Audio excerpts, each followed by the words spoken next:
Hai, Assalamualaikum warahmatullahi wabarakatuh. Berjumpa lagi bersama saya Ahmad Yanu dalam seri belajar manajemen pemasaran.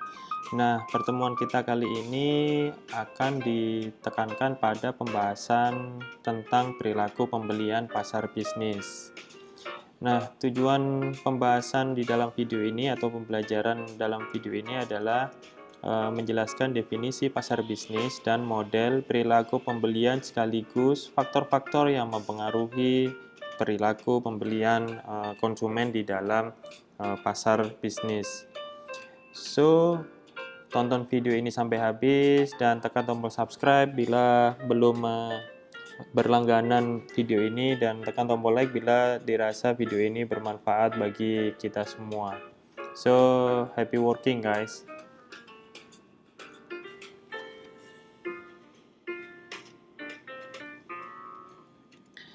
Nah, sebelumnya kita harus membahas terlebih dahulu tentang karakteristik pasar bisnis. Nah, selain membeli produk untuk dikonsumsi sendiri, pembelian produk juga dapat dimanfaatkan untuk hal lain. Misalnya, bank membeli komputer untuk keperluan administrasi, kemudian memasang iklan di koran nasional, kadang mereka juga menyewa gedung untuk kantor. Universitas misalnya atau perguruan tinggi membeli komputer untuk perlengkapan laboratorium, kemudian membeli cat untuk memperbaharui penampilan gedung, membeli bangku-bangku kuliah dan seterusnya. Pabrik membeli mesin, memesan bahan baku, merekrut karyawan, membeli mobil untuk transportasi dan sebagainya. Nah, semua pembelian tersebut itu dilakukan oleh organisasi dan tujuan pembeliannya adalah untuk digunakan dalam kepentingan produksi.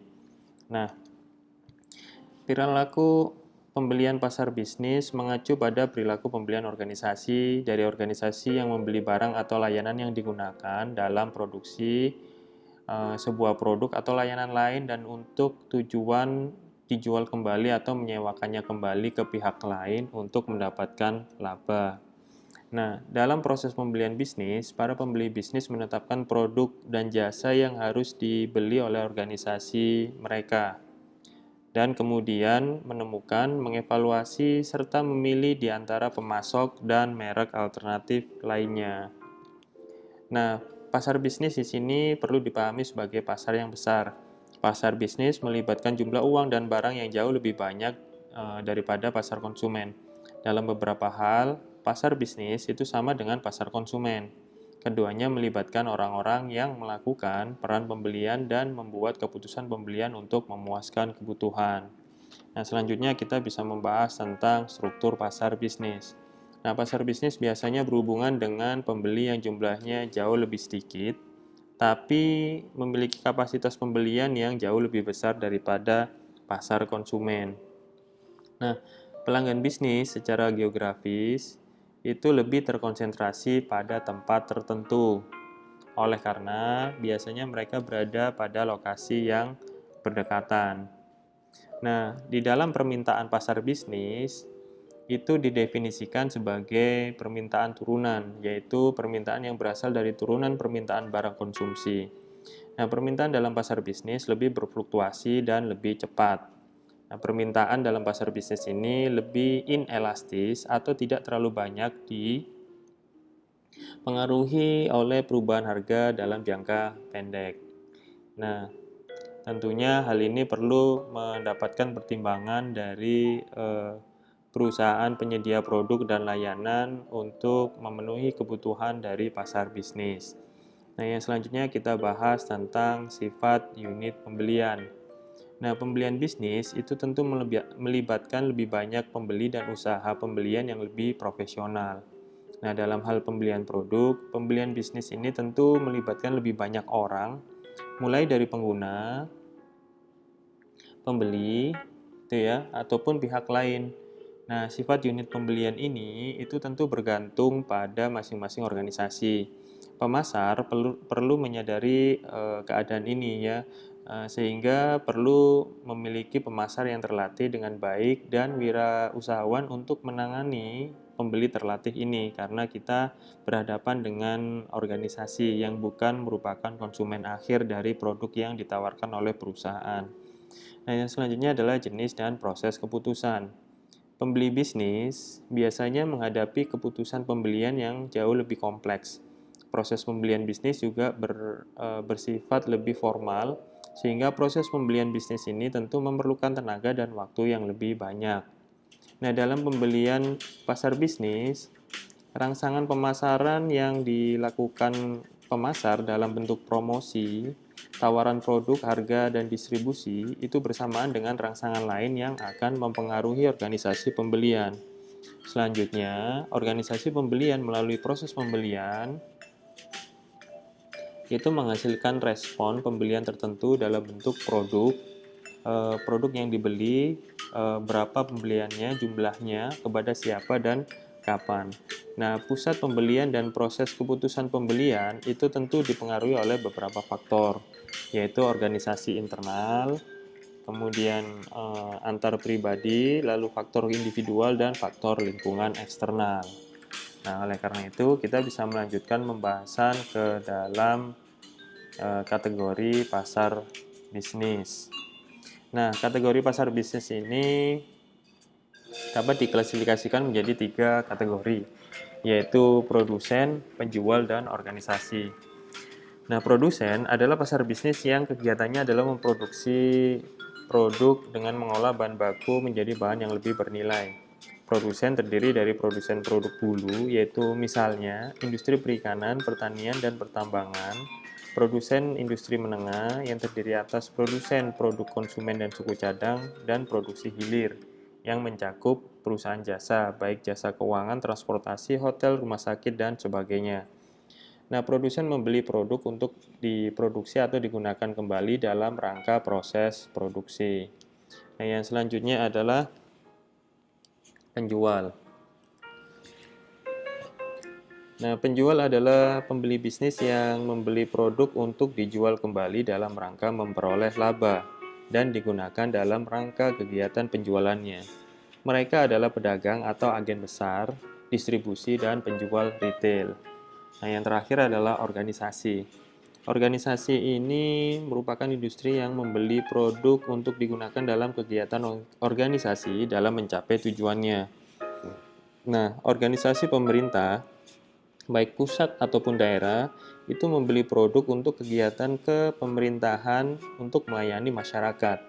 Organisasi pendidikan itu membeli produk untuk tentunya kegiatan pendidikan. Organisasi keagamaan tentu membeli produk untuk melayani umatnya, dan organisasi politik membeli produk untuk kepentingan memenangkan pemilihan umum misalnya. Nah, itulah kategori pasar bisnis. Nah, dari kategori-kategori pasar bisnis itu, kita juga bisa membahas tentang tipe utama situasi pembelian. Nah, setidaknya yang dicatat di sini terdapat 3 tipe utama situasi pembelian, yaitu pembelian kembali langsung, pembelian kembali dengan modifikasi, dan pembelian baru.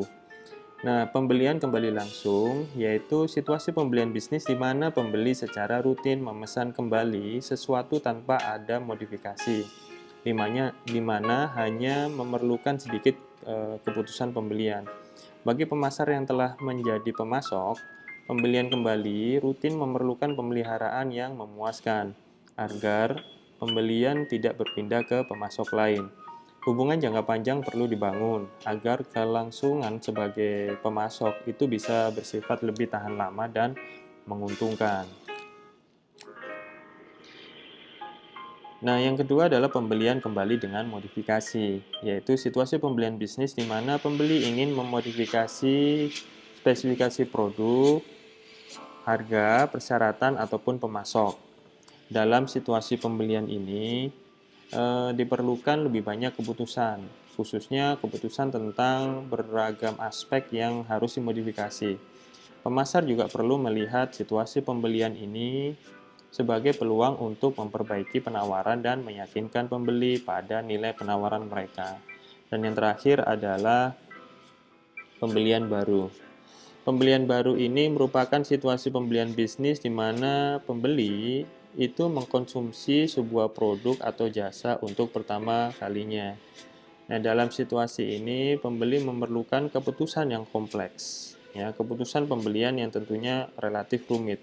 Nah, pemasar juga perlu melihat situasi pembelian ini sebagai peluang yang besar agar bisa mendapatkan pelanggan yang baru. Nah, mereka perlu menawarkan produk untuk membantu pembeli dalam proses menentukan pembelian produk. Nah, yang selanjutnya adalah eh, peserta pembelian bisnis. Nah, dalam pembelian bisnis terdapat pihak-pihak yang terlibat dalam proses pembelian produk yang selanjutnya disebut dengan pusat pembelian. Nah, setidaknya terdapat beberapa pihak dalam pusat pembelian yang dicatat di sini, yaitu yang pertama adalah pengguna, yang kedua adalah pemberi pengaruh, kemudian pembeli, terus kemudian pengambil keputusan atau decision maker, dan gatekeeper atau frontliner atau penjaga gerbang. Nah, masing-masing pihak itu tentu memiliki peranan yang berbeda-beda. User itu adalah anggota organisasi yang menggunakan produk atau jasa yang akan dibeli.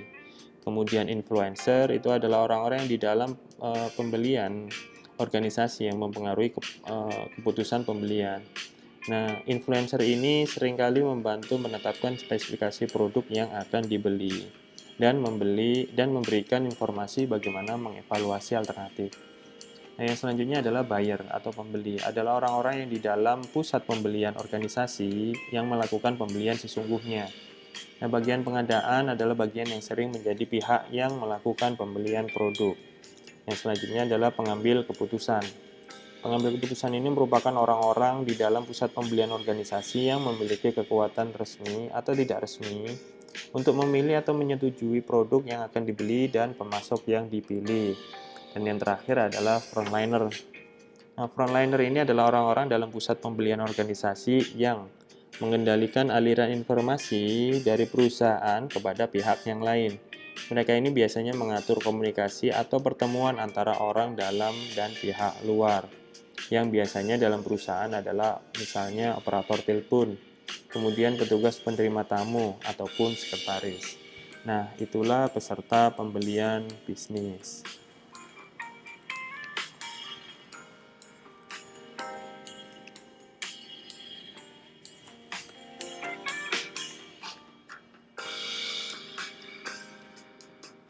Nah, selanjutnya kita bisa membahas faktor penentu pembelian bisnis.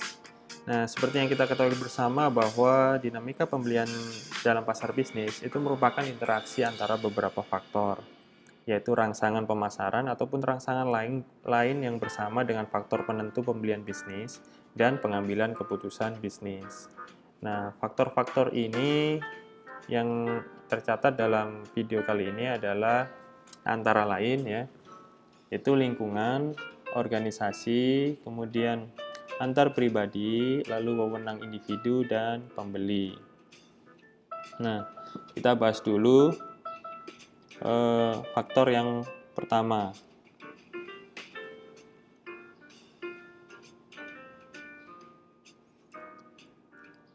yaitu lingkungan. Nah, lingkungan ini merupakan faktor yang penting yang harus diperhatikan oleh pemasar bagi khususnya pasar bisnis, seperti kondisi ekonomi, situasi politik, perkembangan teknologi, perkembangan hukum, dan persaingan yang akan mempengaruhi pembelian bisnis. Krisis ekonomi yang melanda dunia seperti sekarang ini memberikan pengaruh menurunnya permintaan berbagai barang industri, sehingga bisa menyulitkan pemasaran produk industri. Tuh. Nah, kemudian yang kedua adalah organisasi. Nah, faktor organisasi sebagai basis pembelian pasar bisnis ini memberikan pengaruh dalam praktek pembelian produk.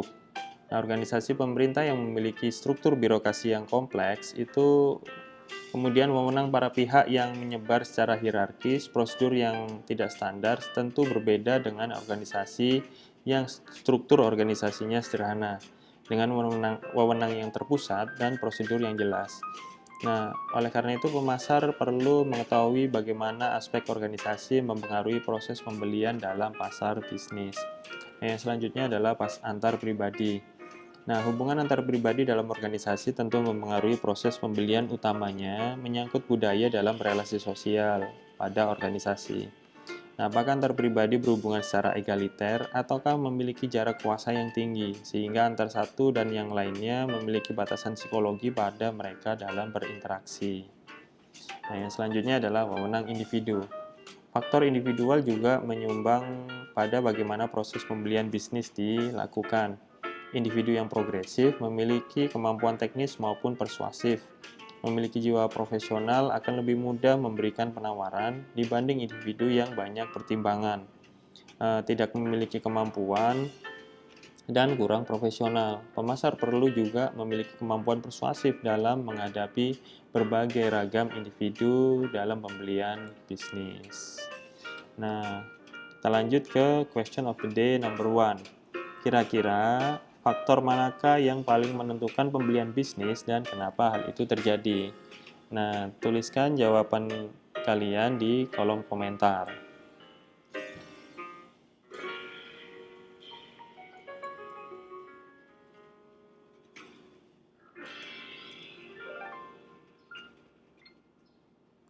Nah, selanjutnya kita bisa membahas tentang tahap proses pembelian bisnis. Tahap-tahap untuk situasi pembelian tugas baru yang umum itu tentu diawali dengan pengenalan masalah dan diakhiri dengan tinjauan ulang kinerja pembelian. Nah, di sini tahap proses pembelian bisnis yang tercatat ada 5, yaitu yang pertama adalah identifikasi kebutuhan, kemudian pencarian informasi, lalu evaluasi alternatif, seleksi produk dan pemasok, lalu evaluasi pasca pembelian. Nah, yang pertama adalah identifikasi pembelian. Tahap ini identifikasi kebutuhan. Tahap ini adalah tahap pertama proses pembelian bisnis dilakukan, di mana seseorang atau unit kerja di dalam perusahaan itu mengenali kebutuhan tentang suatu produk yang nanti digunakan dalam proses produksi. Nah, selanjutnya juga ditentukan karakteristik umum dan kuantitas produk yang dibutuhkan. Pada tahap ini, jika diperlukan juga dibentuk panitia pembelian yang bertugas melakukan pembelian. Nah, yang selanjutnya adalah information collecting, ya, atau melakukan pencarian informasi. Nah, pihak-pihak yang terlibat dalam pembelian mencari informasi tentang produk dan pemasok itu masuk dalam tahap ini. Nah, mereka melakukan secara individu ataupun secara bersama-sama untuk mengumpulkan informasi ini. Informasi dapat diperoleh dari berbagai sumber, baik dari surat kabar, terbitan atau sumber informasi pemasok dan sumber-sumber yang lain. Hal terpenting dalam pencarian informasi ini adalah mencari kesesuaian produk yang dibutuhkan, baik jenis, kuantitas, dan spesifikasinya, di samping mencari harga yang lebih relevan dan kompetitif dari para pemasok. Nah, tahap yang selanjutnya adalah evaluasi alternatif.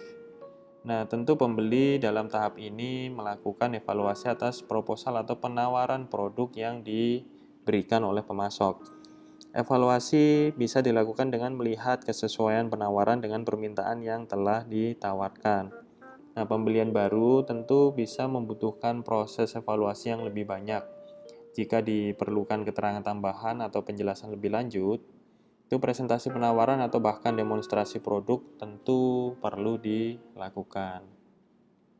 Nah, yang selanjutnya adalah seleksi produk dan pemasok.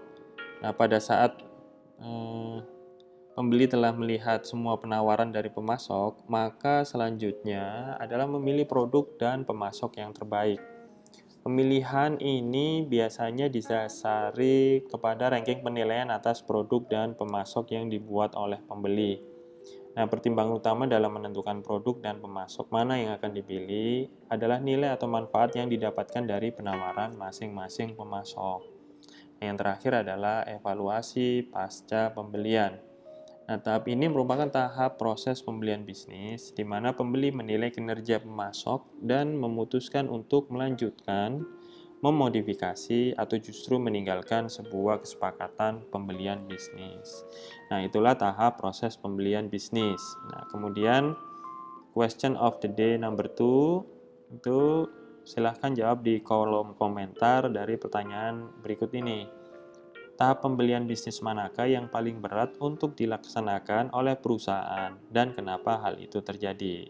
Jangan lupa setelah menjawab atau sebelum menjawab itu tekan tombol subscribe dan tekan tombol like bila dirasa video ini bermanfaat bagi pengembangan pembelajaran manajemen pemasaran. Nah, sampai di sini dulu pembahasan kita tentang pasar bisnis dan semoga sangat bermanfaat bagi kita semua. So, happy working guys. Terima kasih. Wassalamualaikum warahmatullahi wabarakatuh.